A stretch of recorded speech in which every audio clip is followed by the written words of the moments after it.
ખેડૂતોની tractor rally છે તે ગાંધીનગર કૂચ કરવાની હતી, ત્યારબાદ પોલીસ દ્વારા તેમને અટકાવવામાં આવ્યા હતા। ત્યારે ખેડૂત આગેવાનો દ્વારા ચર્ચા કરવામાં આવી, કેમ કે મોરબીથી ગઈકાલે આ ટ્રેક્ટર રેલી છે તે યોજાઈ રહી છે અને આમાં મુખ્ય ઉદ્દેશ્ય છે કે ખેડૂતોના ખેતરમાં જે ગેરકાયદેસર રીતે દાદાગીરી કરીને વીજ થાંભલા નાખવામાં આવી રહ્યા છે તેના કારણે જગતનો તાત ખૂબ જ ચિંતિત છે, ખૂબ જ રોષે ભરાયેલો છે અને આને લઈને જે ગાંધીનગરમાં જે મંત્રીઓ છે જે આ ખાડા કાન કરી રહ્યા છે, આ ઘટનાથી તેમને ઢંઢોળવા માટે, તેમનું ધ્યાન દોરવા માટે આ પ્રકારે આજે છે તે ટ્રેક્ટર રેલીનું જે આયોજન છે તે ખેડૂતો દ્વારા કરવામાં આવ્યું હતું। ત્યારે અત્યારે આપણે જે ભાડજ વિસ્તાર કહેવામાં આવે 19 સર્કલનો, ત્યાં ખેડૂતોને થોડાક સમય માટે અટકાવવામાં આવ્યા। એ દ્રશ્ય બતાવવા માંગીશ કે જ્યાં જે ડીસીપી છે હર્ષદ પટેલ સાથે જ જે અલગ અલગ જે ઝોનના અધિકારીઓ છે તે અહીંયા પહોંચી ચૂક્યા છે અને તેઓ દ્વારા ટ્રાફિકને નિયમન કરવાની પણ જે છે તમામ તકેદારી છે તે કરવામાં આવી રહી છે, વ્યવસ્થા કરવામાં આવી રહી છે અને બીજી તરફ મોટી સંખ્યામાં ખેડૂતોનો જે ટ્રેક્ટરો સાથેનો કાફલો છે તે અત્યારે અહીંયા પહોંચ્યો છે અને ગાંધીનગર ખાતે કૂચ કરવાના છે અને જે મુખ્ય ઉદ્દેશ્ય ખેડૂતોનો રહ્યો છે કે વીજ થાંભલા છે તે કોઈ પણ ભોગે લગાવવામાં નહીં દેવામાં આવે, કેમ કે તેમની માલિકીની જમીન છે, તેમની પોતાની જમીન છે, છતાં ત્યાં પોલીસ દ્વારા પ્રોટેક્શન આપીને ખાનગી કંપનીઓ દ્વારા જે વીજ થાંભલા નાખવામાં આવી રહ્યા છે તેનો આ સખત વિરોધ ચાલી રહ્યો છે। એ દ્રશ્ય આપને બતાવવા માંગીશ કે અહીંયા જે છે તે ખેડૂતો છે તે અલગ અલગ માંગણીઓ સાથે અહીંયા પહોંચ્યા છે ને જે શું છે સાહેબ, 2 મિનિટ ખેડૂત સાથે આપણે વાતચીત શું માંગ, અમારી માંગ છે કે અમારી પૂરી માંગણી થાય। અમે જે આ પાવર ગ્રીડ ને જે આદાણી અને અમાની દ્વારા જે અમારા કચ્છ અને આખા દ્વારકા જિલ્લો, કચ્છ જિલ્લો, મોરબી બધા ગામની અંદર જ્યારે આ દમન થઈ રહ્યું છે ત્યારે ખેડૂત સાથે ખૂબ એમ કે અન્યાય થઈ રહ્યો છે, એના ન્યાય માટે આજે અમે ગાંધીનગર આવ્યા છીએ। ખાસ ખેડૂતના દીકરા છીએ અને ખેડૂતના હક માટે આવ્યા છીએ। અમને અટકાવવામાં આવ્યા છે, અમારી અટકાવવામાં આવ્યા છે। શું ખબર શું અટકાવવામાં શું કહેવામાં આવી રહ્યું છે? અમે અમારો હક લેવા માટે આવ્યા છે। શું કહેવામાં આવી રહ્યું છે? અમે તો એટલું કે અમારી માંગણી છે કે અમને અમારું જ્યાં સુધી મંજિલ છે ત્યાં સુધી જવા દો, અમને અમારી શાંતિપૂર્વક રજૂઆત કરવી છે બસ। પરમિશન અહીં સુધીની પરમિશન છે, અહીંયા સભા માટેની પરમિશન, એ લોકો આ સભા સ્થળ છે, સભા સ્થળ સુધી એમને પરમિશન છે અને એ લોકો જબરદસ્તી આગળ જવા માંગે છે, ગાંધીનગર તરફ કૂચ કરવાનું છે। હા હા, અત્યારે આ સ્થાનિક પીઆઈ છે એવું કહી રહ્યા છે કે સભા સ્થળ ત્યાં છે, પણ ખેડૂતોનું કેવું છે કે અમને ગાંધીનગર કૂચ કરવી છે, અમે દૂરથી આટલે અહીંયા આવ્યા છે। તો હવે આપનું શું માનવું છે, કેમ કે તમને અહીંયા સુધીની મંજૂરી આપવામાં આવી હતી ને કમનસીબી એ છે કે તમે આ રાજ્યમાં રહો છો, તેને મંજૂરીની ખબર જ નથી। ખેડૂતોને તેમજ કીધું ગાંધીનગર કાર્યાલયમાં તમને લઈ જવા છે તમારા ખેડૂતોના ન્યાય માટે, તો અહીંયા આવીને એમ કે હાલો અમારી સભામાં, હવે ખેડૂતોને એની સભામાં જવાનું, અહીંયા આવીને કોંગ્રેસ આપ ને બધા આવી જાય તો અત્યાર સુધી હાઈવે ઉપર ખેડૂત હેરાન થતા ત્યારે કોઈ નહોતું આવતું।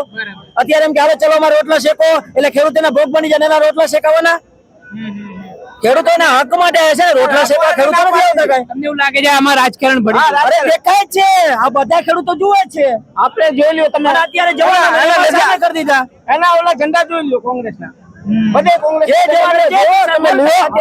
કોંગ્રેસના ઝંડા મારેલા છે બધે, એટલે બસ હવે ખેડૂત સામે કે જવાન આવી જાય અમે લોકો નીકળી જાય, એટલે ખેડૂતને તો મરવાનું જ છે। આગેવાનો જે વિશ્વાસમાં તમને લાયા ગાંધીનગર, એ લોકો શું કહી રહ્યા છે? એ લોકો એમ કે છે ચાલો અમારી સભામાં, અમે લોકોએ શું કીધું? અમે લોકોએ ના પાડી દીધી, અમે ખેડૂત તરીકે આવ્યા છીએ, અમને ન્યાય માટે આવ્યા છીએ, રજૂઆત કરવા જ આવી છે ખેડૂતોને સીએમ સાહેબ કને, હા કાર્યાલયમાં જવું છે, અમારી માંગ પૂરી કરવા જ આવી છે। ગાંધીનગર નહીં જવા, ગાંધીનગર લઈ જવાનું કીધું છે બધાએ, હા હાલો ખેડૂતો ગાંધીનગર તમારા ન્યાય માટે અહીંયા આવીને તો એમ કે ચાલો અમારા કાર્યાલયમાં ભાષણમાં, એટલે અમારું એમને ભાષણ સાંભળવા જવાનું બધાને, એટલે ભાષણમાં તમારે નથી જવું, ભાષણ સાંભળે અમારે શું કરવું? ક્યાંથી આવ્યા? અમે જેતપુરથી, મોરબી। તો મૂળ વિરોધ શું છે તમારો?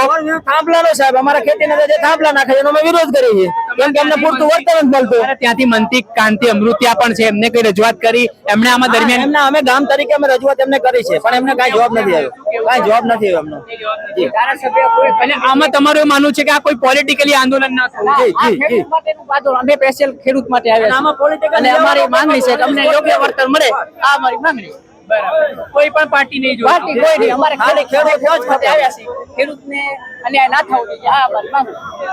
આમાં જે વાત છે, અલ્લાહ ખેડૂતોનું કેવું છે કે અમને કોઈ રાજકીય હાથો નથી બનવો, અમે અમારી જે માંગ છે તે વ્યક્તિગત છે ને આમાં જે તમામ ખેડૂતો પીડાઈ રહ્યા છે ને આના કારણે જે 19 નો વિસ્તાર છે કે જ્યાં સભા સ્થળ કોંગ્રેસે નક્કી કર્યું છે, તો ખેડૂતો મનાઈ કરી રહ્યા છે કે અમને સભામાં નથી જવું, અમને તો ગાંધીનગર જવું છે, મુખ્યમંત્રીથી અમને સંવાદ કરવો છે કે ભાઈ અમને જે સમસ્યાઓ છે, અમારા જે ખેતરોમાં જે વીજ થાંભલા નાખવામાં આવી રહ્યા છે તેના માટે તમે કોઈ નિરાકરણ લાવો, કોઈ આ જે જવાબદાર અધિકારીઓ છે તેમના પાસેથી જવાબ લો, કેમ કે જે ખેડૂતો છે તે ખૂબ રોષે ભરાયા છે. હવે છે પાણી છે તે માથા ઉપરથી જતું રહ્યું હોય એટલે અહીંયાથી છેક દ્વારકા હોય, મોરબી હોય, સુરેન્દ્રનગર હોય, તે અલગ અલગ જિલ્લાઓમાંથી ખેડૂતોને ગાંધીનગર કૂચ કરવાની નોબત આવી છે. એક તરફ સરકાર સંવેદનશીલતાના મોટા મોટા ફાંકાઓ કરે છે, દાવાઓ કરે છે કે અમે સરકાર ખેડૂતો માટે હિતમાં કામ કરીએ છીએ, ખેડૂતો માટે સંવેદનશીલ છે, પણ આજે સ્થિતિ એવી નિર્માણ પામી છે કે આજે ખેડૂતોને પોતાના હક અધિકાર માટે પોતાની જે માલિકીની જમીન છે ત્યાં ખેડૂતો જે છે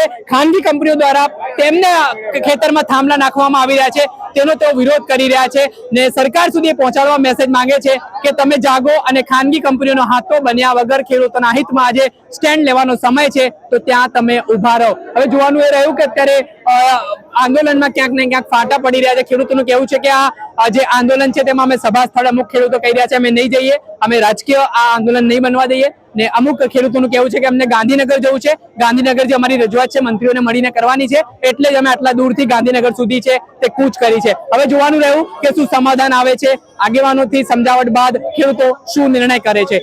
આ પળે પળના અપડેટોથી અમે માહિતગાર કરતા રહીશું અને આજે પોલીસનો ચુસ્ત બંદોબસ્ત છે તે આ વિસ્તારમાં ખડકી દેવામાં આવ્યો છે. ઉચ્ચ અધિકારીઓ છે, ડીસીપી કક્ષાના અધિકારીઓ છે તે તમામ પહોંચ્યા છે. ખેડૂતોનો રોષ ભભૂકી ઉઠી રહ્યો છે. જોવાનું એ રહ્યું કે હવે ખેડૂતો આ બાબતે શું માને છે, ગાંધીનગર જાય છે કે પછી અહીંયાથી આજે કોઈક ડેલિગેશન મંત્રી લેવલનો આવે છે તેમનાથી અહીંયા સમાધાને વાત કરે છે. દર્શક મિત્રો, આવા જ વિડીયો જોવા માટે નવજીવન ન્યૂઝ જોતા રહો.